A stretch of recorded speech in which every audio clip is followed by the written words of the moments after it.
সম্মানিত দর্শক, আমন্ত্রণ জানাচ্ছি ইউসিবি টু দ্য পয়েন্টে। আমি তারিকুল ইসলাম মাসুম। যেখান থেকে যুক্ত হয়েছেন শুভেচ্ছা, সবাইকে ভালো আছেন সে প্রত্যাশা রেখে শুরু করছি আজকের অনুষ্ঠান। আলোচনার বিষয় সংস্কার ও নির্বাচনের দিনক্ষণ। সংস্কার ও নির্বাচনের দিনক্ষণ। অন্তর্বর্তীকালীন সরকার ক্ষমতায় আসার পর থেকে নির্বাচনের কথা আলোচনা করছে রাজনৈতিক দলগুলো, এবং একই সাথে দুই তিনটা শব্দ উচ্চারিত হচ্ছে: বিচার, সংস্কার, নির্বাচন। কখনো সংস্কার, বিচার, নির্বাচন, কখনো নির্বাচন, বিচার, সংস্কার, সব একসাথে চলতে পারে। এরকম কথাই আমরা রাজনৈতিক দলগুলোর সাথে শুনে আসছি। সংস্কার ঐক্যমত্য কমিশন সংস্কার বিষয়ে 20টি বৈঠক করেছে ইতিমধ্যে, এবং অনেকটা ঐক্যমত্য হয়েছে অনেক বিষয়ে। সেই সব বিষয় নিয়ে আলোচনা হবে। নির্বাচনের দিনক্ষণ নিয়েও আলোচনা হবে। আলোচনার জন্য আমাদের মাঝে স্টুডিওতে উপস্থিত আছেন ডাক্তার মোহাম্মদ মিজানুর রহমান, সাধারণ সম্পাদক, গণফোরাম।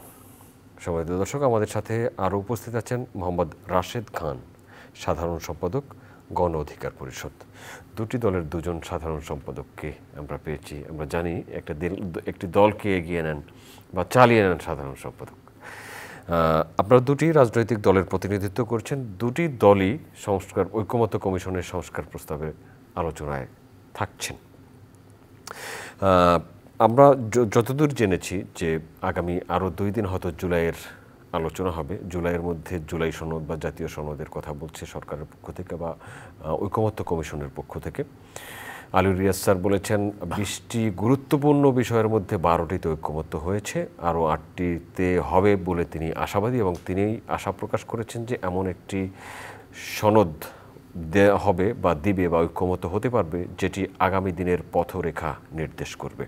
ডাক্তার মিজানুর রহমান, আপনাকে দিয়ে শুরু করে। আপনি যেহেতু প্রতিদিন ওই মিটিংয়ে থাকেন, সংস্কার বা ঐক্যমত্য বা সনদ কত দূরে এগিয়েছে?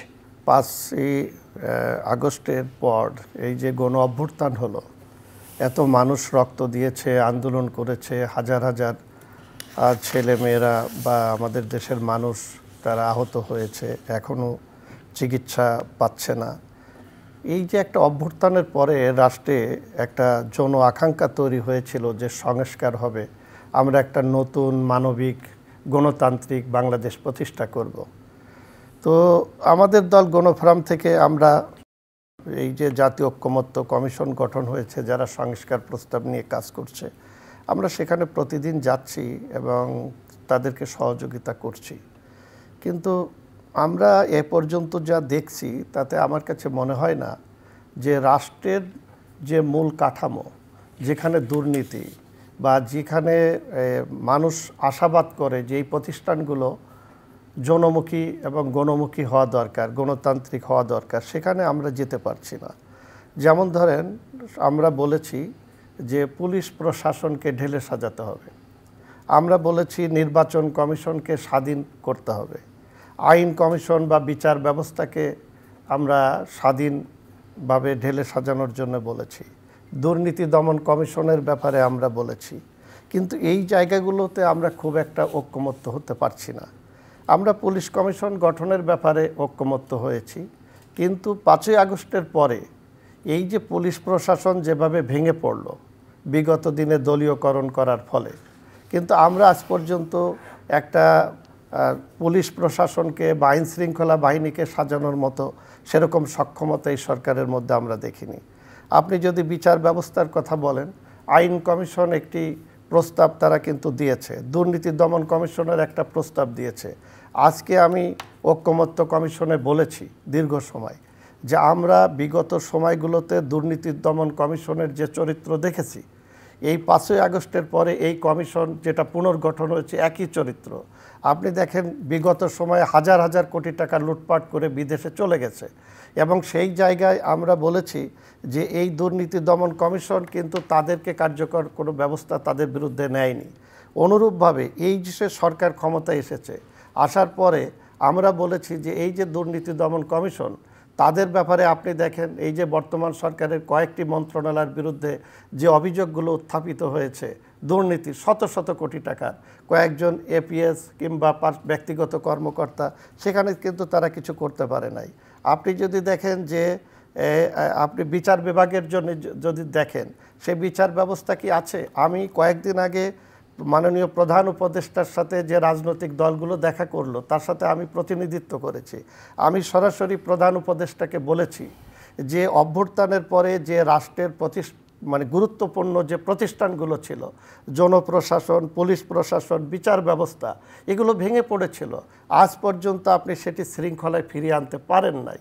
এবং আপনি যদি দেখেন, আমি সেখানে বলেছি, সরাসরি বলেছি যে বর্তমান যিনি বাণিজ্য উপদেষ্টা তিনি একটা হত্যা মামলার আসামি ছিল। প্রধান উপদেষ্টাকে বলেছি তাকে আপনি উপদেষ্টা করলেন, কিন্তু ওই মামলায় অন্য যারা অভিযুক্ত ছিল, এইভাবে সারা বাংলাদেশে যে হাজার হাজার মামলা হয়েছে, সেই মামলায় যারা অভিযুক্ত, সরকার বলেছিল যে তদন্ত ছাড়া কাউকে আমরা গ্রেপ্তার করব না, কিন্তু সরকারের সেই নির্দেশনা কোথাও মানা হচ্ছে না। পুলিশ বাহিনী কিংবা থানাগুলোকে এখনও সরকার নিয়ন্ত্রণ করতে পারে নাই।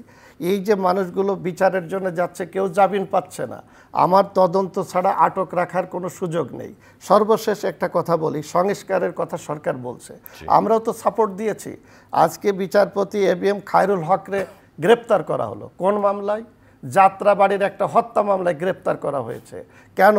তিনি আদালতে যেই ধরনের সীমা লঙ্ঘন করে তত্ত্বাবধায়ক সরকার ব্যবস্থা বাতিল করেছিল, তার বিরুদ্ধে দুর্নীতি সহ অনেক ধরনের অভিযোগের কথা শুনেছি। এখন বিচারপতি ABM খায়রুল হক, উনি যে যাত্রাবাড়িতে এই হত্যা মামলার আসামি, হত্যা মামলায় সংযুক্ত ছিলেন, এই সরকার কি সেটা প্রমাণ করতে পারবে? একটা মিথ্যা মামলায় আপনি একজন মানুষকে দেখায় রাষ্ট্র ব্যবস্থা কিংবা এই অভ্যুত্থানে যারা জীবন দিয়েছে তাদের সাথে এটা তামাশা করা হচ্ছে। এই জন্য আমরা বলেছি এই সরকারকে যে জন আকাঙ্ক্ষা আছে, সংস্কার দৃশ্যমান হতে হবে, সংস্কার অবশ্যই জন আকাঙ্ক্ষা অনুযায়ী হতে হবে। এখন এই সংস্কারের নামে যে কাজগুলো হচ্ছে, আমি শেষ করছি, যে প্রধান উপদেষ্টাকে বলেছি যে আপনি স্বাস্থ্য সংস্কার কমিশন করেছেন, আইন কমিশন করেছেন, যেগুলো সংস্কার করার কথা, আপনি যদি আর 1-2 মাসের মধ্যে নির্বাচনের তফসিল ঘোষণা করে দেন 5 তারিখের পরে, 5 আগস্টের পরে, তখন তো রাষ্ট্র নির্বাচনমুখী হয়ে যাবে। এই যে জন আকাঙ্ক্ষার সংস্কারের, এগুলো তো কোনোটাই আলোর মুখ দেখবে না। আচ্ছা, সংস্কার বিষয়ে আসি। সংস্কার কমিশনের সর্বশেষ রাজনৈতিক দলগুলো এসছে এবং কোনো ক্ষেত্রে দ্বিমত দিয়েছে, কেউ মতৈক্যে পৌঁছেছে। কোন ক্ষেত্রে মতৈক্য হয়েছে আর দ্বিমত কোথায়?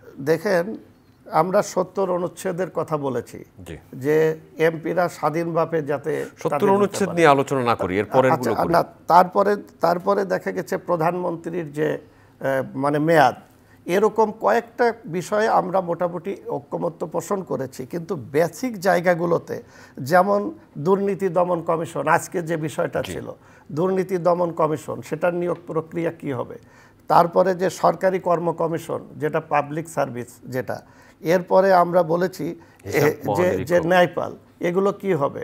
এখন সেখানে দেখা যাচ্ছে যে আমরা একমত হতে পারছি না। আমরা গণফোরামের পক্ষ থেকে বলেছি যে এই দুর্নীতি দমন কমিশন, তারপরে সরকারি কর্ম কমিশন, এগুলোকে অবশ্যই একটা ঢেলে সাজাতে হবে এবং স্বচ্ছতার ভিত্তিতে এদেরকে নিয়োগ দিতে হবে। আমরা বিচার ব্যবস্থা সম্পর্কেও বলেছি, আইন কমিশন, সেটা যে এ পর্যন্ত আমরা দেখেছি যাদেরকে বিচারপতি নিয়োগ করা হয়েছে সম্পূর্ণ দলীয় বিবেচনায়। এই সরকারও ক্ষমতা এসে প্রথম 23 জন বিচারপতি নিয়োগ দিয়েছে, সেটাও স্বচ্ছতা হয়নি এবং মারাত্মক প্রশ্নবিদ্ধ। ফলে আমরা বলেছি যে বিচার ব্যবস্থা এবং পুলিশের যে সংস্কার, নির্বাচন কমিশনের সংস্কার, দুর্নীতি দমন কমিশনের সংস্কার, যেগুলো রাষ্ট্রের সবচেয়ে গুরুত্বপূর্ণ। আর একটা বলে শেষ করি, সেটা হলো জনপ্রশাসন। আজকে নির্বাচন ব্যবস্থার সাথে কারা যুক্ত? আপনি দেখবেন যে ডিসি এসপি দিয়ে ইলেকশন করানো হয়, ডিসি থাকে রিটার্নিং অফিসার। আমরা কিন্তু নির্বাচন কমিশনের ব্যাপারে এই যে কমিশনের যে একটা প্রস্তাব দিয়েছে নির্বাচন কমিশনের সংস্কারে, যে সেখানে আলাদা সার্ভিস কমিশন করার কথা বলা হয়েছে, নির্বাচন কমিশন সচিবালয়, কিন্তু সেইগুলো ব্যাপারে কিন্তু আলোচনা আপনার কাছে আসবো। মোহাম্মদ রাশেদ খান, অনেকগুলো আলোচনা হলো, সংস্কার বিষয়ে আপনার কাছ থেকে শুনে আছি। ধন্যবাদ সবাইকে। গণ অধিকার পরিষদের পক্ষ থেকে শুভেচ্ছা। ইতিমধ্যে ভাই চমৎকার বলেছেন। দেখেন, আমাদের দলের পক্ষ থেকে এই কমিশনে, ঐক্যমত কমিশনে অংশ নেওয়া হচ্ছে। সেখানে আসলে দলগুলোর মধ্যে ভিন্নমত আছে এবং ভিন্নমত থাকা খুবই স্বাভাবিক, কারণ প্রতিটা দলের যে কর্মসূচি, লক্ষ্য, উদ্দেশ্য, এটা ভিন্ন।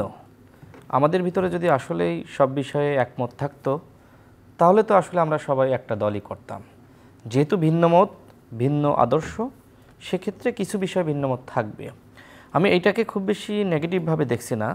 এই যে আলোচনা হচ্ছে, যেটা আপনি বললেন যে আলী রিয়াজ স্যার বলেছেন যে 20টা গুরুত্বপূর্ণ বিষয়ের মধ্যে 12টার বিষয়ে একমত হয়েছে, এবং তিনি এটিও বলেছেন যে 2 থেকে 3 দিনের মধ্যে আমরা সেই কাঙ্ক্ষিত জুলাই সনদ বা রাষ্ট্র সংস্কারের সনদ সেটা পেতে যাচ্ছি। আপনি যদি এখন বলেন যে এই 20টা গুরুত্বপূর্ণ বিষয়ে আমাদের সবাইকে একমতে আসতে হবে, সেটা কি আসলেই সম্ভব? কোনোভাবেই সম্ভবপর নয়। তবে কিছু বিষয় আসলে রাষ্ট্রীয় গুরুত্বপূর্ণ, জনগণের জন্য গুরুত্বপূর্ণ, সেই বিষয়গুলোতে অবশ্যই দলগুলোকে একমতে আসতে হবে। যেমন দেখেন যে আপনার একজন প্রধানমন্ত্রী হিসেবে কতদিন থাকতে পারবে, সেই ব্যাপারে সবাই মোটামুটি একমত হয়েছে 10 বছর, এবং নির্বাচন কমিশন কিভাবে গঠিত হবে সেটার ব্যাপারেও সবাই একমত হয়েছে। যে ক্ষেত্রে আসলে একমত হতে পারছে না, যেমন সরকারি কর্ম কমিশন, দুদক, মহাহিসাব নিরীক্ষক ও নিয়ন্ত্রক এবং ন্যায়পাল নিয়োগ, এই বিষয়গুলো নিয়ে দলগুলোর মধ্যে ভিন্নমত আছে। এখন দলগুলোকে অবশ্যই সরকারকে, যদি সরকার মনে করে যে কোনো বিষয়ে আমাদের অবশ্যই একমতে আসা দরকার, দলগুলোর সাথে অবশ্যই সরকারকে এইভাবে বসতে হবে, আলোচনা চালিয়ে যেতে হবে। বাংলাদেশের ইতিহাসে এই প্রথম আলোচনার মাধ্যমে আমরা একটা সমঝোতায় পৌঁছাতে যাচ্ছি। এটা একটা বড় একটি অর্জন। আমি আশাবাদী হয়তো 20টির মধ্যে 12টিতে একমত হয়েছে, হয়তো আরও কয়েকটি বিষয়ে একমত সব দলগুলো হবে।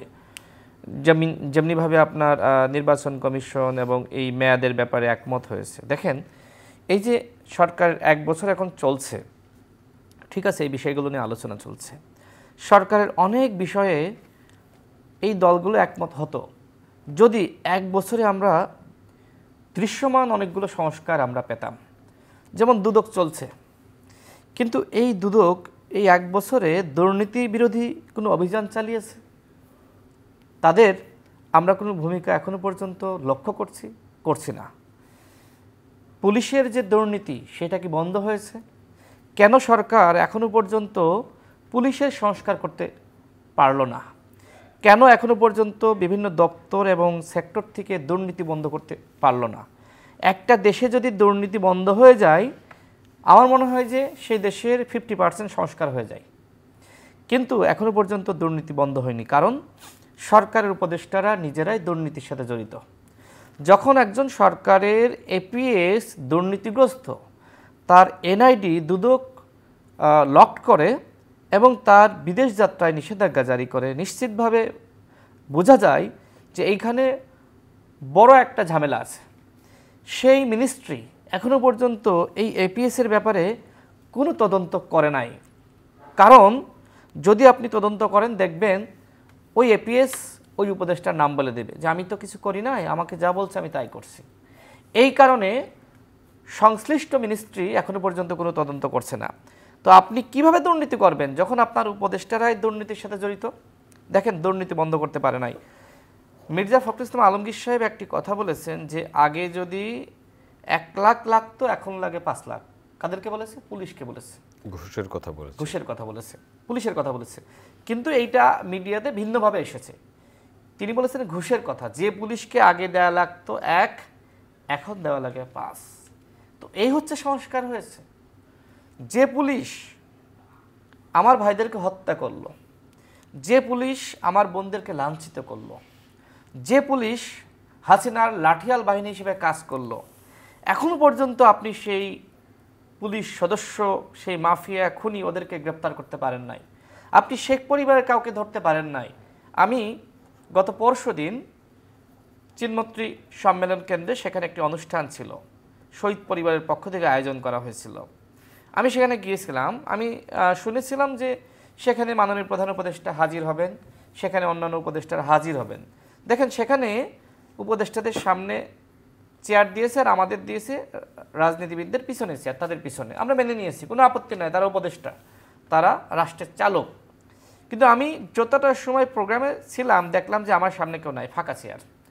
এরপরে আমি শহীদ পরিবারের বক্তব্য শুনলাম। তারা বলছেন যে বৈষম্য আরও বেড়েছে, বৈষম্য কমে নাই। কারণ তাদের ক্ষোভ হলো যে প্রধান উপদেষ্টা এবং অন্যান্য উপদেষ্টা কেউ সেখানে উপস্থিত হয়নি।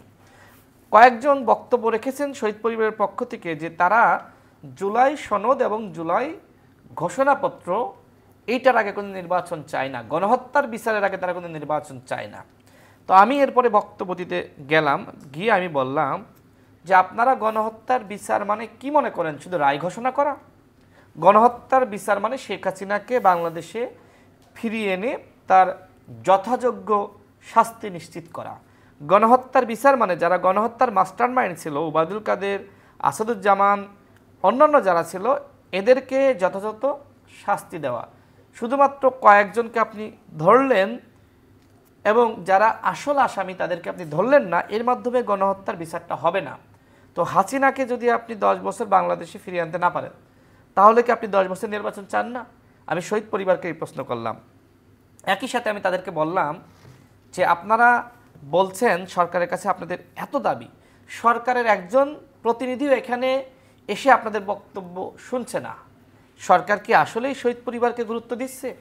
যদি গুরুত্ব দিত তাহলে এই 1 বছরে এখনো পর্যন্ত শহীদের সঠিক তালিকা কেন তৈরি করতে পারে নাই? এই 1 বছরে এখনো পর্যন্ত কতজন আহত হয়েছে সেইটা কেন এখনো পর্যন্ত সেই তালিকা তৈরি করতে পারে নাই? এখনো কেন অনেকে হাসপাতালের বিছানায় কাতরাচ্ছে আর বলছে আমার সুচিকিৎসা নিশ্চিত করা হয়নি? তো সরকারের বিরুদ্ধে তো এই ধরনের অভিযোগ মানুষের রয়েছে। তো সরকার এই যে পুঁথিগত সংস্কারের কথা বলছে, দেখেন 90-এর পরে, 90 যখন এরশাদের পতন হয়, ওই সময় তো ভাইরা রাজনীতি করতেন, তারা আমার থেকে আরও ভালো জানবেন। ওই সময় কিন্তু দলগুলো বিভিন্ন দাবিতে একমত হয়েছিল যে আমরা এই বিষয়ে আমরা ক্ষমতায় গেলে আমরা এটা বাস্তবায়ন করব। এরপরে কিন্তু সেই দফা বা দাবিগুলো এরপরে যারাই ক্ষমতায় এসেছে তারা কিন্তু এই চুক্তির সাথে ছিল, বাস্তবিত হয়নি। তার মানে কি? তার মানে যদি আপনি শুধুমাত্র এই পুস্তক তৈরি করেন, এই পুঁথিগত সংস্কার, এর মাধ্যমে আসলেই দেশের পরিবর্তন, জনগণের ভাগ্যের উন্নয়ন সম্ভবপর নয়। অতীতে আমাদের, আমি 1 মিনিটে শেষ করি, আমাদের এক্সাম্পল রয়েছে। তার মানে কি? তার মানে এখন আমাদের এই সরকারের দায়িত্ব ছিল 1 বছরের মধ্যে কিছু সংস্কার বাস্তবায়ন করে দেখানো যে আমি এই 1 বছরে আমি এই কাজগুলো করেছি, আমি যদি আরও কিছু সময় পাই 7 মাসে আমি এই কাজগুলো করতে পারবো। যেখানে সরকার 1 বছরের মধ্যে মব জাস্টিস বন্ধ করতে পারে নাই, যেখানে শেখ পরিবারের কাউকে ধরতে পারে নাই, যেখানে আমরা লক্ষ্য করছি যে সরকার যারা দুর্নীতিবাজ তাদের বিরুদ্ধে পদক্ষেপ নিতে পারে নাই, যারা পুলিশ, র্যাব, বিজিবির যারা প্রকৃতপক্ষে খুনি ছিল তাদেরকে গ্রেপ্তার করতে পারে নাই, বরং আমরা লক্ষ্য করছি যে বৈষম্য আরও বেড়েছে, শহীদ পরিবারের পক্ষ থেকে বলা হচ্ছে। এই জন্য আমার কথা হলো যে আপনারা যে পুঁথিগত সংস্কারের পথে হাঁটছেন, এই পুঁথিগত সংস্কার আসলে কতটুকু বাস্তবায়ন আপনারা করতে পারবেন আমি জানি না, বাট 1 বছরে যদি আপনারা কিছু দৃশ্যমান সংস্কার আমাদের সামনে হাজির করতেন, তাহলে মনে হয় আজকে যে বলছেন না 20টির মধ্যে 12টি, আমার মনে হয় 20টির মধ্যে 18টি সম্ভব ছিল। আপনাকে ধন্যবাদ ডাক্তার মিজানুর রহমান। নির্বাচনের দিনক্ষণ নিয়ে আলোচনা আছে। সবশেষ যে রাজনৈতিক দলগুলোর সাথে আলোচনা হয়েছিল, সেখান থেকে রাজনৈতিক দলগুলোর নেতৃবৃন্দগণ যমুনা থেকে বের হয়ে বলেছিলেন, কেউ বলেছেন 3-4 দিন, কেউ বলেছেন 5-6 দিন, কেউ বলেছেন আগামী সপ্তাহে মাননীয় প্রধান উপদেষ্টা নির্বাচনের দিনক্ষণ বা তারিখ ঘোষণা করবেন। আজ যখন আমরা কথা বলছি তখন যমুনা নির্বাচন কেন্দ্রিক একটা কোঅর্ডিনেশন সভা হয়েছে। সেখানে বলা হয়েছে আগামী মাসে 1.5 লাখ পুলিশকে নির্বাচনী বিষয়ক ট্রেনিং দেওয়া হবে এবং নির্বাচনে 60,000 সেনাবাহিনী সদস্যরা সারা দেশে উপস্থিত থাকবেন। তারপরে নির্বাচনের একটা প্রস্তুতির খবর আমরা পাচ্ছি। রাজনৈতিক দলের নেতা হিসাবে বা আপনারা বৈঠক থেকে কি পেয়েছেন? ধন্যবাদ। আমি কয়েকদিন আগে গিয়েছিলাম, বিশেষ করে 13টি রাজনৈতিক দল, সেখানে আমাদের রাশেদ ভাইদের যে দল গণ অধিকার পরিষদের সম্মানিত সভাপতিও ছিল। আমরা 13টি রাজনৈতিক দল যে আলোচনাগুলো করেছি, সেখানে আমি আমার দল থেকে যেটা বলেছি যে আপনি যেটা ঘোষণা দিয়েছেন যে বাংলাদেশের ইতিহাসে সবচেয়ে ভালো নির্বাচন করবেন এবং সেই নির্বাচন সম্পর্কে আপনি একটা সম্ভাব্য তারিখের কথাও বলেছেন যে ফেব্রুয়ারির দ্বিতীয়ার্ধে। আমরা সেটা ধরে নিয়েই কাজ করছি, কিন্তু একটি ভালো নির্বাচন দেওয়ার জন্য যে কাজগুলো সরকারের তরফ থেকে করা দরকার সেগুলো আমাদের কাছে দৃশ্যমান হচ্ছে না। এই অবস্থা যদি চলে তাহলে আপনি যে ধরনের ভালো নির্বাচন করার কথা বলেছেন এর বিপরীতটাও হতে পারে। এটা আমরা বলেছি। যেমন ধরেন নির্বাচন করতে হলে আপনাকে একটা নির্ভুল ভোটার তালিকা করতে হবে, সেই ব্যাপারে নির্বাচন কমিশনকে আমরা কার্যত কোনো পদক্ষেপ নিতে এখন পর্যন্ত দেখছি না। এটা তো একটা সময়ের ব্যাপার থাকে। দ্বিতীয়ত নির্বাচন কমিশন সহ আমাদের যে পুলিশ প্রশাসন, তারপরে আমাদের জেলা প্রশাসন, বিশেষ করে ডিসি, তারা রিটার্নিং অফিসার থাকে। তো এই প্রতিষ্ঠানগুলো তো এখনও স্বাভাবিক পর্যায়ে সরকার আনতে পারি নাই। এটা প্রধান উপদেষ্টাকে বলেছি যে এই প্রতিষ্ঠানগুলো গুরুত্বপূর্ণ প্রতিষ্ঠান, যেমন জনপ্রশাসন, এখন পর্যন্ত সেখানে শৃঙ্খলা ফিরে আসে নাই। আপনি দেখেন জনপ্রশাসনের জন্য একটা কমিশন করে দিয়েছিল, তারা একটা প্রস্তাবও দিয়েছে, সুপারিশ করেছে, কিন্তু সেটা বাস্তবায়ন করার আগেই সরকারি চাকরিজীবীদের নিয়ন্ত্রণের জন্য একটা অধ্যাদেশ তৈরি করে ফেললেন রাতের অন্ধকারে। সেইটা নিয়ে বিশৃঙ্খলা, সেখানে সরকার কোনো রকম নিয়ন্ত্রণে এখন পর্যন্ত ঠিক মতন আনতে পারে নাই। শুধু উপরে তাদেরকে ভয়ভীতির মধ্যে রাখা হয়েছে, কিন্তু স্বাভাবিক অবস্থায় ফিরে আসে নাই। আমি যেটা প্রথমে বলেছি, পুলিশ আপনার এই নির্বাচনে সবচেয়ে ভূমিকা রাখবে। আপনি দেখেন এই যে গত কালকে থেকে আজকে পর্যন্ত যে অবস্থাটা দেখছেন, গুলশানে একটা জায়গায় চাঁদাবাজি হয়েছে। নতুন যে পার্টি এনসিপি এবং বৈষম্য বিরোধী ছাত্র আন্দোলনের শীর্ষ নেতা, তারা সেখানে চাঁদাবাজি করেছে কিভাবে? পুলিশের সহযোগিতায়। আজকে আপনি দেখেন যে, এবং তারা সব জায়গায়, আরও কিছু ভিডিও আমরা দেখলাম যে পুলিশকে নিয়ে তারা যাচ্ছে বিভিন্ন বাড়িতে, যাদের টার্গেট করা হচ্ছে, বাড়ি যে সার্চ করা হচ্ছে। এখন এই যে সরকার প্রথম থেকে যে মব, এই ছাত্র এবং নতুন যে সমস্ত পার্টি কিংবা অন্যান্য যারা উচ্ছৃঙ্খল জনতার নামে এই যে মব তৈরি করতেছে, আপনি বিভিন্ন লোকের বাড়িতে তাদের ঢুকতে দেখছেন। তাদের সেখানে পুলিশ যে প্রথম এই যে গুলশানের যেটা ঘটনা, সাবেক এক এমপির বাসায়, শাম্মী আহমেদের বাসায়, এবং সেখানে আপনি দেখেন প্রথম পুলিশ নিয়ে যাওয়া হয়েছে। যে পুলিশ নিয়ে গিয়েছে কারা? এই ছাত্র নেতারা। তারা যে বলছে এখানে আসামি আছে, বললেই পুলিশ চলে যাবে। আপনি তাদেরকে গ্রেপ্তার করেছেন, গুলশান থানার বিরুদ্ধে কি ব্যবস্থা নিয়েছেন? এই ছাত্ররা বলার সাথে সাথে কেন আপনি ওই বাড়িতে তল্লাশি করতে গেলেন? এরপরেই তো তারা সুযোগ পেয়ে গেল, এবং সেখানে যেই ব্যক্তি মানে ভিকটিম, শাম্মী আহমেদের স্বামী, তিনি বলেছেন যে পুলিশ এসে বাড়িতে প্রথম আমাদেরকে তল্লাশি করে দেখেছে যে এখানে কোনো আসামি আছে কিনা, পাইনি। এরপরেই তাদেরকে বলেছে যে আপনাকে আওয়ামী লীগের দোষর ট্যাগ দিয়ে আপনাকে আমরা মিথ্যা মামলায় সাজাই দেব। তো পুলিশ যখন ওদের কথায় যায়, তখন কি হয়? বাধ্য হয়ে মানুষ ভীতি হয়ে তাকে টাকা দিচ্ছে। সারা বাংলাদেশে একই চিত্র। এই ছাত্ররা আরও আপনি দেখেন বনানী সহ কয়েকটি থানার মধ্যে যেই ধরনের উচ্ছৃঙ্খল আচরণ করেছে, পুলিশ এবং রাষ্ট্র কি তার বিরুদ্ধে ব্যবস্থা নিতে পেরেছে? প্রথম থেকে আমরা আমাদের দল গণফোরাম থেকে বলছি যে আপনি সুশাসন দিতে হলে আইন শৃঙ্খলা আগে নিয়ন্ত্রণ করেন। কারণ আপনি আইন শৃঙ্খলা যদি নিয়ন্ত্রণ না করেন, তাহলে আপনি কিভাবে নির্বাচন দেবেন? এই যে মানুষ নির্বাচন নিয়ে যে একটা সংশয়ের মধ্যে আছে, কারণ এক সময় আপনি দেখেছেন যে আমরা যারা বলছিলাম যে এই সরকারের প্রধান কাজ হলো যে এই প্রতিষ্ঠানগুলোকে শৃঙ্খলায় ফিরিয়ে এনে একটি অবাধ, সুষ্ঠু, নিরপেক্ষ নির্বাচন অনুষ্ঠান করা এবং নির্বাচিত সরকারের কাছে দায়িত্ব হস্তান্তর করা।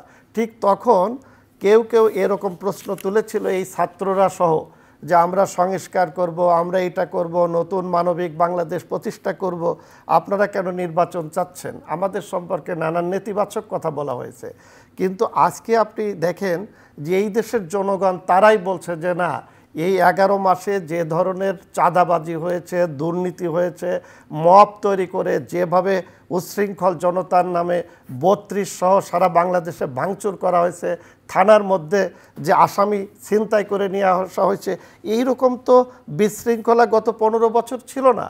রাষ্ট্রকে, যন্ত্রকে ব্যবহার করে শেখ হাসিনা দুর্নীতি করেছে, ক্ষমতায় টিকে থেকেছে, দলবাজি করেছে। কিন্তু এই যে একটা বিশৃঙ্খলা, এই জন্যে তো আমরা অভ্যুত্থান করে একটা বৈষম্যহীন বাংলাদেশ তৈরি করতে চাই নাই।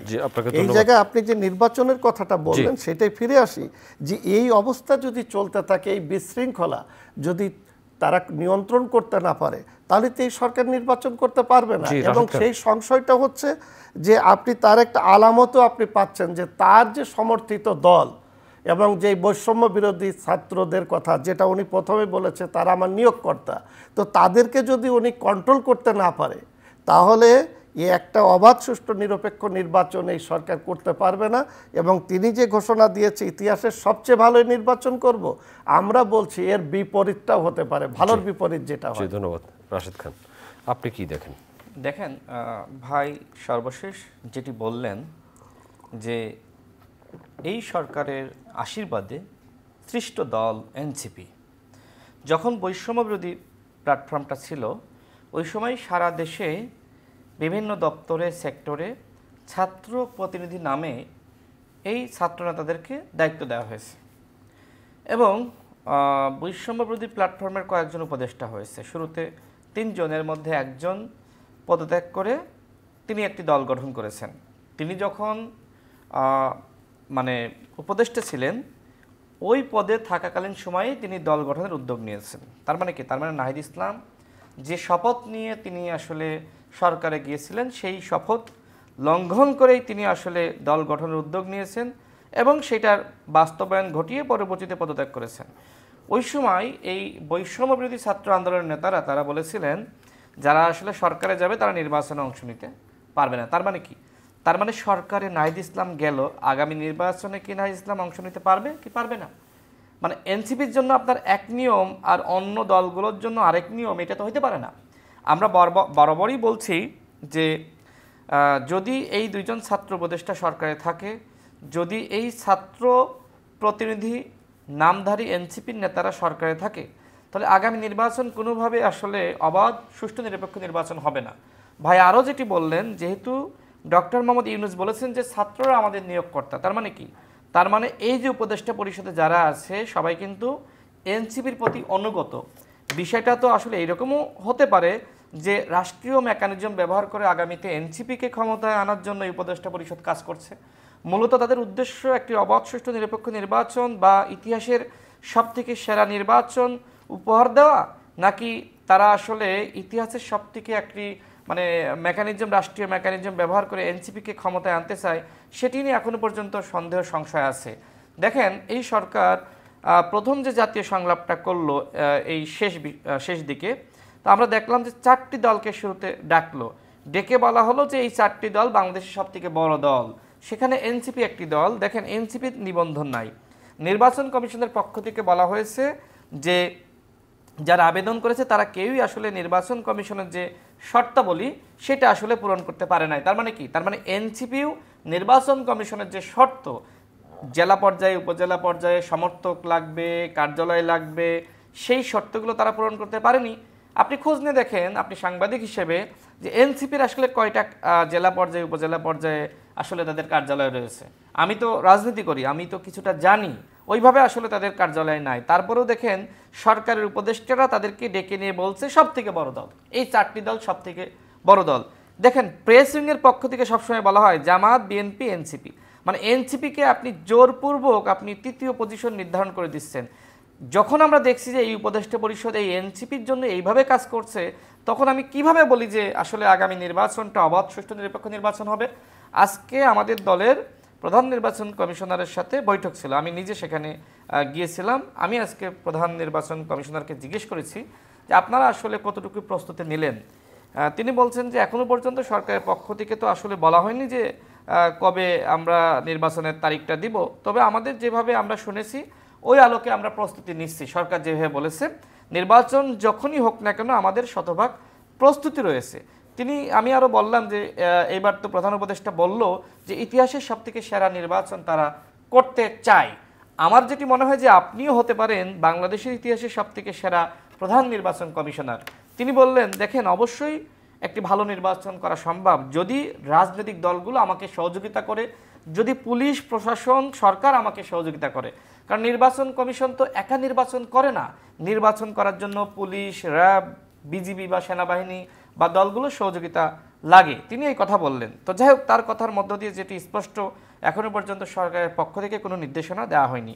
আমরা তাকে আরেকটি কথা বলেছি, দেখেন আওয়ামী লীগের সাংগঠনিক কার্যক্রম নিষিদ্ধ করা হয়েছে, কিন্তু আওয়ামী লীগের যারা অ্যাসোসিয়েট ছিল, যারা আওয়ামী লীগের দোসর ছিল, তাদের সাংগঠনিক কার্যক্রম নিষিদ্ধ করা হয়েছে। যদি আপনি জাতীয় পার্টি বা 14 দলকে নিষিদ্ধ না করেন, আগামী নির্বাচনে অংশ নেওয়ার সুযোগ দেন, তাহলে আপার ভোট তো সব জাপাই যাবে। তাহলে করণীয় কি? তাহলে করণীয় হলো অবশ্যই আওয়ামী লীগের মতন জাতীয় পার্টি এবং 14 দলের সাংগঠনিক কার্যক্রম নিষিদ্ধ করা। তো আমি তাকে বললাম যে আপনারা তাদের নিবন্ধন স্থগিত করেন। আমাকে প্রধান নির্বাচন কমিশনার বললেন, দেখেন আমরা কোনোভাবেই স্থগিত আগ বাড়িয়ে করতে পারি না। আমরা করলাম, হাইকোর্টে গেল, ওই দলের পক্ষ থেকে হাইকোর্ট রায় দিল যে তাদের অবৈধভাবে তাদেরকে আসলে নিষিদ্ধ করা হয়েছে, নিবন্ধন স্থগিত করা হয়েছে। এক্ষেত্রে আওয়ামী লীগকে যেভাবে আসলে নিষিদ্ধ করা হয়েছে, ঠিক ও একই প্রক্রিয়ায় যদি সরকার জাতীয় পার্টি এবং 14 দলকে বা তাদের সাংগঠনিক কার্যক্রম নিষিদ্ধ করে, তাহলে আমরা কিন্তু পরের দিনই আমরা আমাদের নিবন্ধনটা কিন্তু আমরা স্থগিত করতে পারি। তার মানে কি? তার মানে অবশ্যই সরকারকে এই 14 দল এবং জাতীয় পার্টির ব্যাপারে সিদ্ধান্ত নিতে হবে। নির্বাচন কমিশন এই ব্যাপারে একমত রয়েছে। আরেকটি বলি, দেখেন এই যে আওয়ামী লীগের যারা ডামি এমপি ছিল 14 সালে, 18 সালে, 24 সালে যারা নির্বাচন করেছে, আমি ধরে নিলাম প্রধান নির্বাচন কমিশনার আমাদেরকে বলেছে যে যারা পদে ছিল তাদের কেউ আগামী নির্বাচনে অংশ নিতে পারবে না, সেটা নামে বেনামে স্বতন্ত্র কোনোভাবেই পারবে না, এই কথা তিনি স্পষ্টভাবে বলেছেন। আমি তাকে প্রশ্ন করি যে ঠিক আছে তারা পারলো না, কিন্তু একজন এমপির ভাই যে ওই এমপিকে পাশ করানোর জন্য নিশিরাতে ভোট কেটেছে, যে গণসংযোগ করেছে, যে আপনার ভোটাধিকার হরণ করেছে, যে আসলে পদে না থেকেও ডামি নির্বাচন করার জন্য সর্বাত্মক ভূমিকা রেখেছে, সেই ক্ষেত্রে আপনাদের আসলে পদক্ষেপটা কি হবে? তিনি বললেন, আপনি দারুণ একটি কথা বলেছেন, এই বিষয়ে আমরা অবশ্যই ভাববো, আলোচনা করব, আলোচনার ভিত্তিতে অবশ্যই আমরা সিদ্ধান্ত নিব। দেখেন আওয়ামী লীগের কিন্তু অঢেল টাকা রয়েছে। এখন আপনি যদি এই আওয়ামী লীগের অ্যাসোসিয়েট যারা ছিল তাদেরকে নির্বাচনে অংশ নেওয়ার সুযোগ দেন, আগামী নির্বাচনে এই যে গোপালগঞ্জ, ফরিদপুর, মাদারীপুর বিভিন্ন জায়গায় কিন্তু আওয়ামী লীগের ঘাঁটি রয়েছে, সব মিলিয়ে কিন্তু স্বতন্ত্রভাবে কিন্তু আপনার প্রায় 50 থেকে 60টি আসনে আওয়ামী লীগ জিতবে, মানে আওয়ামী লীগের স্বতন্ত্র প্রার্থীরা। তখন কি এই স্বতন্ত্র প্রার্থীরা তারা কিন্তু বেনামেই আওয়ামী লীগের হয়ে কিন্তু পাশ করলো। এরপরে তারা নতুন একটি দল গঠন করবে। দল গঠন করার পরে কি হবে? যদি তারা আসলে এইভাবে 60টি আসনে জিতে, তাহলে তাদেরকে কিন্তু বিদেশিরা বা বাংলাদেশের মানুষ মনে করবে বিরোধী দল। আর এইবার বিরোধী দল হওয়া মানে কি পরের বার ক্ষমতায় যাবে। এইভাবে কিন্তু আওয়ামী লীগ ফিরে আসতে পারে। এইভাবে কিন্তু আমি প্রধান নির্বাচন কমিশনারকে বলেছি যে শুধুমাত্র আওয়ামী লীগের পদে ছিল তারা না, আওয়ামী লীগের যারা অ্যাসোসিয়েট তারাও যাতে নির্বাচনে অংশ না নিতে পারে সেই দিকে আপনাদের লক্ষ্য রাখতে হবে। এবার সর্বশেষ বলি, দেখেন এই সরকারের উপরে আমাদের অনেক প্রত্যাশা ছিল যে স্বাস্থ্য খাত এবং চিকিৎসা খাতের অবশ্যই সংস্কার হতে হবে। ঢাকা মেডিকেলে যান আপনি, চিকিৎসা ব্যবস্থার কোনো সংস্কার হয়নি এখনো পর্যন্ত, আপনার মানে শিক্ষা ব্যবস্থার কোনো সংস্কার হয় নাই। দেখেন বিশ্ববিদ্যালয়গুলোতে যতটা না পড়াশোনা হচ্ছে তার থেকে বেশি আন্দোলন হচ্ছে। এই যে সকল ছাত্ররা গণ অভ্যুত্থানে ভূমিকা রাখলো, যারা হাসিনার পতন ঘটাইলো, সেই বৈষম্য বিরোধী ছাত্র আন্দোলনের সমন্বয়কদের বিরুদ্ধে চাঁদাবাজির অভিযোগ, তাও আবার 5 টাকা 10 টাকা না, 1 কোটি টাকা চাঁদা দাবি করা হয়েছে। এর মধ্যে প্রথম কিস্তির 10 লাখ টাকা আনতে গিয়ে গ্রেপ্তার হয়েছে। কালকে আমি আরেকটা জায়গা থেকে তথ্য পেলাম, যে ছেলেগুলো অ্যারেস্ট হয়েছে এদের মধ্যে যে আপনার ওই সুলাইমান নামে যে আছে, যাকে আমরা ফেসবুকে দেখছি, সে আবার আওয়ামী লীগের আরেকজন ডামি এমপির কাছ থেকে 5 কোটি টাকার একটি চেক নিয়েছে, 5 কোটি টাকার। এই যে আওয়ামী লীগের এমপিদেরকে কয়েকজনকে মাত্র ধরা হয়েছে, অধিকাংশকে ধরা হয়নি। তার মানে কি? তার মানে এদেরকে প্রোটেকশন দেওয়া হয়েছে। ভাই যেটি বললো যে পুলিশ নিয়ে যাওয়া হচ্ছে, তাহলে পুলিশ কি এখন সমন্বয়কদের কথায় উঠবে বসবে? পুলিশ কি এখন ওই এনসিপির নেতারা যা বলবে তাই? আজকে আপনি বিএনপি তৃণমূলের নেতা কর্মীরা তারা নাকি উচ্ছৃঙ্খল হয়ে গেছে, চাঁদাবাজি করছে, বিভিন্ন কথা বলছেন, কিন্তু আমরা তো দেখেছি সব থেকে বেশি স্মার্ট চাঁদাবাজি এই যে এই সমন্বয়ক নামধারী, বৈষম্য বিরোধী নামধারী এই ছাত্র নেতারা করতেছে। একটা মহিলার আপনি দেখেন নাই ভিডিও ফাঁস হয়েছে, যেখানে আমরা দেখলাম যে 7 লাখ টাকা সার্জিসকে দেওয়ার জন্য তা ওই আরেকজন নেতার কাছে দেওয়া হয়েছে। এখন ওইখানে আমরা আরও দেখলাম যে সর্বমোট এইভাবে 48 লাখ টাকা দেওয়া হয়েছে। আমার প্রশ্ন হলো, এই 48 লাখ টাকার ফান্ড কি আসলে এনসিপি পেয়েছে, নাকি সেই ফান্ড সার্জিসের পকেটে গেছে? আজকে আপনি ওই 10 টাকা 15 টাকা 20 টাকা বাস স্ট্যান্ড, টেম্পু স্ট্যান্ডের চাঁদাবাজি হচ্ছে, অথচ আপনি ডিসি নিয়োগ দিলেন টাকার বিনিময়ে, আপনি এসপি নিয়োগ দিলেন টাকার বিনিময়ে, সচিব বসালেন টাকার বিনিময়ে। বিভিন্ন জায়গায় আজকে আমরা শুনতে পাচ্ছি যে উপদেষ্টাদেরকে 10% না দিলে ওই কাজ নাকি মন্ত্রণালয় থেকে বের হয় না, এই ধরনের অভিযোগ আমরা শুনছি। তা সংস্কারের নামে কি 1 বছর ধরে আপনি কি তাহলে এই কাজগুলো করালেন? আজকে 10 টাকা 20 টাকা 100 টাকা 500 টাকা 5000 10,000 টাকা চাঁদাবাজির কথা বলা হচ্ছে, কিন্তু এই যে সচিবালয়ে, পুলিশে, বিভিন্ন জায়গায় হাজার হাজার কোটি টাকা, লাখ লাখ কোটি টাকা এভাবে চাঁদাবাজি হচ্ছে। এই বিষয়গুলো নিয়ে প্রধান উপদেষ্টা কি বলবেন? আজকে যাদেরকে তিনি বলছেন যে আমাকে, আমি 10 সেকেন্ডে শেষ করি, আমাকে তারা নিয়োগ দিয়েছে, যারা তাকে নিয়োগ দিল আজকে তাদের চাঁদাবাজির বিষয়ে এই প্রধান উপদেষ্টার মন্তব্য কি? আচ্ছা, ধন্যবাদ আপনাকে। সে বিষয়ে তিনি অবশ্য বলতে পারবেন। ডাক্তার মিজানুর রহমান, আমরা শেষ করব। নির্বাচন এবং সংস্কার, বিচার, সংস্কার, বিচার, নির্বাচন, বিচার, সংস্কার, নির্বাচন, এই কথাগুলো তো ঘুরে ফিরে আসছে। একটি রাজনৈতিক দলের শীর্ষ নেতৃত্বের একজন মানুষ আপনি, আপনি কি দেখেন আগামী নির্বাচন এগুলো সব শেষ করে কি হবে? দেখেন, আমার কাছে মনে হয় না যে সরকার সব করতে পারবে, কারণ সরকারের, আপনাদের এই অনুষ্ঠানে এসে অনেক আগেই আমি বলেছিলাম যে সরকারের সক্ষমতা কি সেটা সরকারকে বিবেচনা করতে হবে। দুই হলো যে সরকারের কাজের এজেন্ডা প্রায়োরিটি ভিত্তিক, সেটা আগে ঠিক করতে হবে। আমার কাছে মনে হয়েছে সরকার সেগুলো করতে পারে নাই।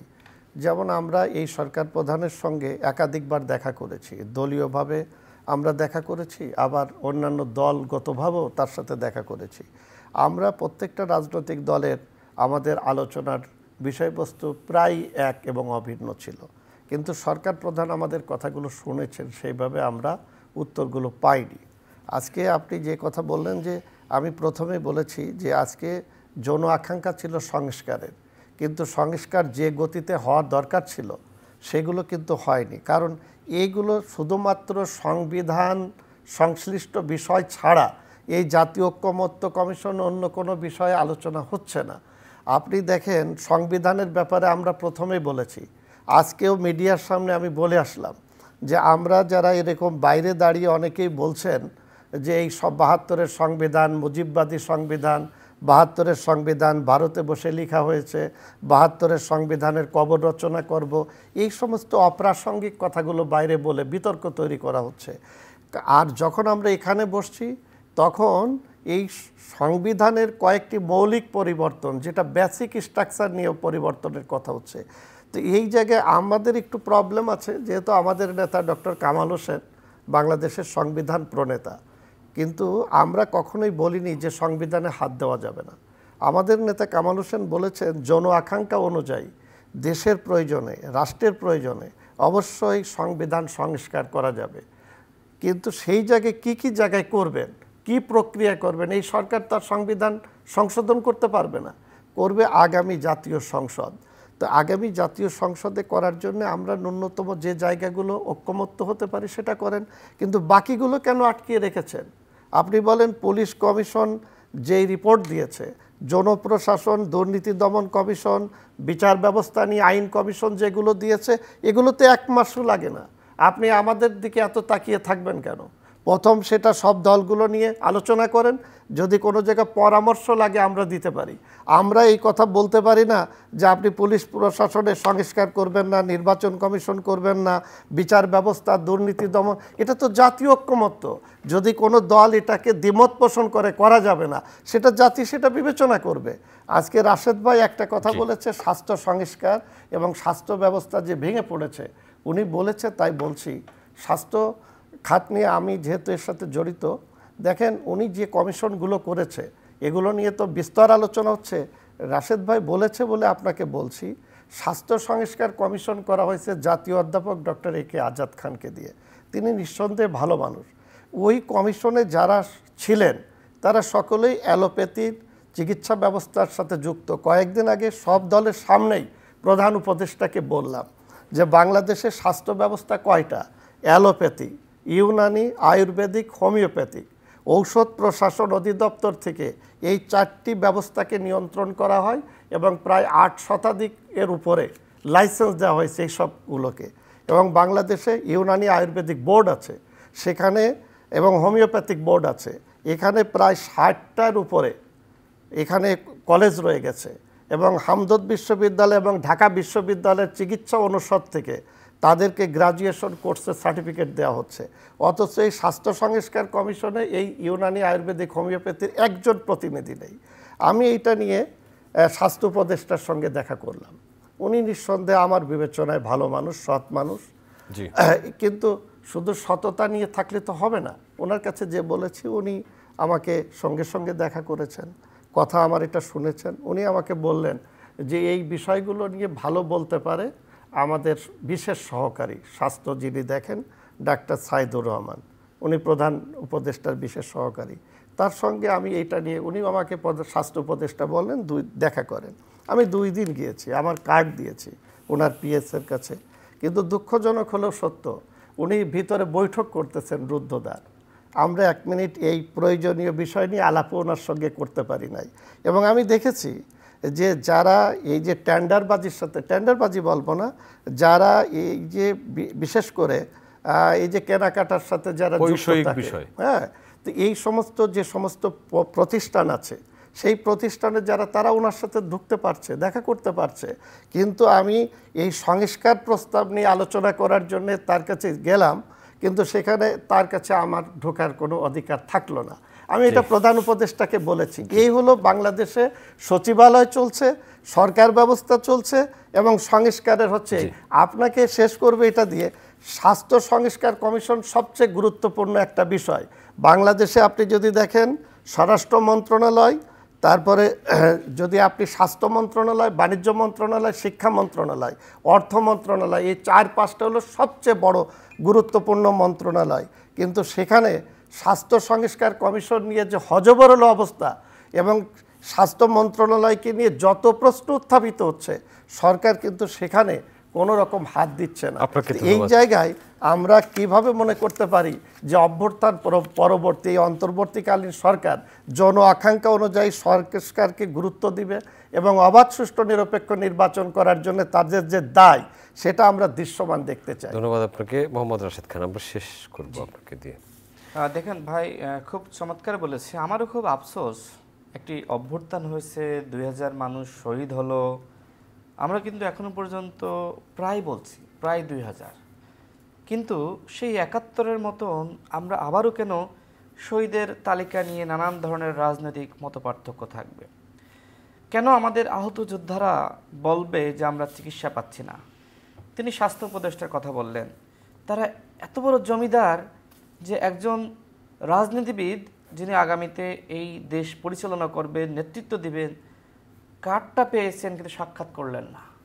এই উপদেষ্টা পরিষদে যারা আছে ম্যাক্সিমামই জমিদার, মানে রাজনীতিবিদদেরকে তারা তুচ্ছ তাচ্ছিল্য করে, মানুষ মনে করে না। তারা মনে করে যে আমাদেরকে এই ছাত্ররা তারা বসিয়েছে, শুধুমাত্র তাদেরকে তুষ্ট করলেই হবে। এইভাবে আমার মনে হয় নির্দেশনা দেওয়া আছে যে রাজনীতিবিদদেরকে বেশি পাত্তা দিবেন না, আমার মনে হয়। এর একটি প্রমাণ আমি যদি বলি, দেখেন আমাদের একজন উপদেষ্টা বলেছিলেন যে 53 বছরের রাজনীতিবিদরা কিচ্ছু করতে পারে নাই। তার মানে যেহেতু রাজনীতিবিদরা তাদের মতে কিচ্ছু করতে পারে নাই, তারাই সব কিছু করেছেন, সুতরাং রাজনীতিবিদদেরকে গুরুত্ব দিও না। আমার মনে হয় যে এই কারণেই আপনার কাট পাওয়ার পরেও আপনার মতন একজন নেতাকে তিনি সময় দেননি, 1 মিনিটের জন্য বসতে পারেননি। তো ভালো কথা, সেটা না হয় না করলেন, কিন্তু তিনি যদি এই চিকিৎসা ব্যবস্থার কোনো উন্নয়ন করতেন তাহলে আমি এটা মেনে নিতাম যে হ্যাঁ, তারা হয়তো খুব ব্যস্ত, আজকে ঢাকা মেডিকেলে চিকিৎসা নেয় বা মিডফোর্ডে চিকিৎসা নেয়, কোনো একটি জায়গায় মানুষ চিকিৎসা পাচ্ছে না, চিকিৎসার জন্য প্রাইভেটে যাচ্ছে। এতগুলো সরকারি মেডিকেল এবং সেখানে দেখেন পরীক্ষা হয় না, ডাক্তার লিখে দেয় যে আপনি যান প্রাইভেটে, আমাদের এখানে এটা হচ্ছে না, 2 মাস 1 মাস সময় লাগবে, অনেক বড় সিরিয়াল, আপনি প্রাইভেটে যান। তার মানে কি, এই ডাক্তাররা তারা প্রাইভেটে ঠিকই চিকিৎসা দিচ্ছে, কিন্তু আজকে সরকারি মেডিকেলে আমার বাচ্চা, আমার সন্তান, আমার বাবা, আমার মা চিকিৎসা পাচ্ছে না। ডক্টর মোহাম্মদ ইউনূস কি 1 বছরে এই কাজটা করলেন? যে স্বাস্থ্য উপদেষ্টা নিজে বাংলাদেশে চিকিৎসা নেন না, চিকিৎসার জন্য সিঙ্গাপুরে যান, কানাডায় যান, তাদের মাধ্যমে আপনি চিকিৎসা ব্যবস্থার উন্নয়ন করবেন? দেখেন, এই উপদেষ্টা পরিষদের উপদেষ্টারা সব সময় বলতো যে বিদেশে দেখেন যে একটা জাহাজ ডুবে গেলে সেই জাহাজ মন্ত্রী পদত্যাগ করে। বাংলাদেশে এত বড় ট্র্যাজেডি ঘটলো যে একটা বিমান একটি শিক্ষা প্রতিষ্ঠানের উপরে এসে পড়লো, শিক্ষা উপদেষ্টা কি বলল? বলল যে আমরা আসলে ওইভাবে সিদ্ধান্ত নিতে পারি না, যে কারণে আমরা এসএসসি পরীক্ষা ওইটা বন্ধ করতে পারি নাই। আমরা দেখলাম যে উদরপিণ্ডি বুদর ঘাড়ে দেওয়ার জন্য একজন সিনিয়র সচিব যিনি শিক্ষা মন্ত্রণালয়ে আছেন তাকে সরিয়ে দেওয়া হলো, কিন্তু আবার শিক্ষা উপদেষ্টা নিজেই বললেন যে আমরা আসলে এইভাবে এত দ্রুত সিদ্ধান্ত নিতে পারি না। তার মানে দায়টা কার? দায়টা উপদেষ্টার। উপদেষ্টা পদত্যাগ করলেন না, সরিয়ে দিলেন কাকে? একজন সচিবকে। এইভাবেই তো রাষ্ট্র চলছে। আপনারা আজকে কাকে সচিব বানিয়েছেন? শেখ হাসিনার বান্ধবী যারা ছিল তারা আজকে সচিব হয়েছে। আজকে কাকে আপনারা সচিব বানিয়েছেন? যারা পলকের বন্ধু ছিল তাদেরকে সচিব বানিয়েছেন। আজকে আওয়ামী লীগের পুনর্বাসন একদিকে আপনারা করতেছেন, অন্যদিকে বলতেছেন যে মুজিববাদী সংবিধান আমরা বাতিল চাই। তো খুব ভালো কথা, আমি শেষ করি। দেখেন, তো এই মুজিববাদী সংবিধান আপনার ভাল লাগে না? শুধু এই সংবিধান মেনে শপথ নিতে আপনার ভাল লাগে? আপনি প্রধান উপদেষ্টা, আপনি কেন এই রাষ্ট্রপতি হাসিনার নিয়োজিত রাষ্ট্রপতির হাতে আপনি শপথ নিলেন? নেওয়ার পরে কি আপনার কোনো মর্যাদা আছে? আজকে তো এই মুজিববাদী সংবিধানের যদি প্রোটেকশন কেউ দেয়, ডক্টর মোহাম্মদ ইউনূস দিয়েছে। যে নাহিদ ইসলাম এত বড় কথা বলছে যে এই মুজিববাদী সংবিধান থাকলে আমরা নির্বাচনে অংশ নেব না। তো বাবা, তুমি কেন এই সংবিধান মেনে শপথ নিয়েছিলে? তখন কি তোমার উপদেষ্টাদের মনে ছিল না যে এই সংবিধান স্থগিত করে শপথ নিতে হবে? আজকে যদি আপনার নতুন সংবিধান লাগে, আপনি সেই সময় বলতে পারতেন যে আমরা সংবিধান স্থগিত করেছি, আমরা এইভাবে, এখন আমরা এইভাবে শপথ নিতে চাই, আমরা চুপ্পুকে রাখবো না। আজকে আপনি বসার পরে আপনি 6 মাস পরে বলেন চুপ্পু রাষ্ট্রপতি হিসেবে থাকতে পারে না। সেই সময় কি আপনার মনে ছিল না? আজকে দেখেন এই গণ অভ্যুত্থান আজকে ব্যর্থতার দিকে যাচ্ছে কেন? আমি ওই জাহাঙ্গীরনগর বিশ্ববিদ্যালয়ের যে গোলাম রাব্বানী স্যার, যার বক্তব্য শুনে সারা বাংলাদেশের শিক্ষার্থীরা, মানুষ সাহস পেয়েছিল। ওই শিক্ষক যেভাবে বক্তব্য দিয়েছিলেন যে প্রকাশ্য প্রতিশোধ নিতে হবে, যারা সুশীল বুদ্ধিজীবী, যারা এর বিরোধিতা করবে আমি তাদের ঘৃণা করি, সেই শিক্ষক এখন বলছেন যারা জুলাইয়ের মহানায়ক ছিল, একটা সময় আসতে পারে তারা কিন্তু ভিলেন রূপে জাতির কাছে হাজির হতে পারে। আজকে আমরা সেটাই দেখছি যে গুলশানে আজকে সেই সমন্বয়করা চাঁদাবাজি করছে। আজকে মির্জা ফখরুল ইসলাম আলমগীর সাহেব বলেছেন যে আজকে এই খবর পাওয়ার পরে আমি বেদনায় সিক্ত হয়েছি, নীল হয়ে গিয়েছি। ঠিক পুরো বাংলাদেশ আজকে বেদনায় সিক্ত, নীল হয়ে যাচ্ছে। আপনাকে ধন্যবাদ রাশেদ খান। আমরা শেষ করব। ডাক্তার মোহাম্মদ মিজানুর রহমান, আপনাকেও ধন্যবাদ। সম্মানিত দর্শক, এতক্ষণ আমাদের সাথে থাকার জন্য অনেক কৃতজ্ঞতা। আগামী অনুষ্ঠান দেখার আমন্ত্রণ রইল। দেখা হতে পারে সেই অনুষ্ঠানে। ভালো থাকবেন সবাই। আপনাদের সবার জন্য অনেক অনেক শুভকামনা।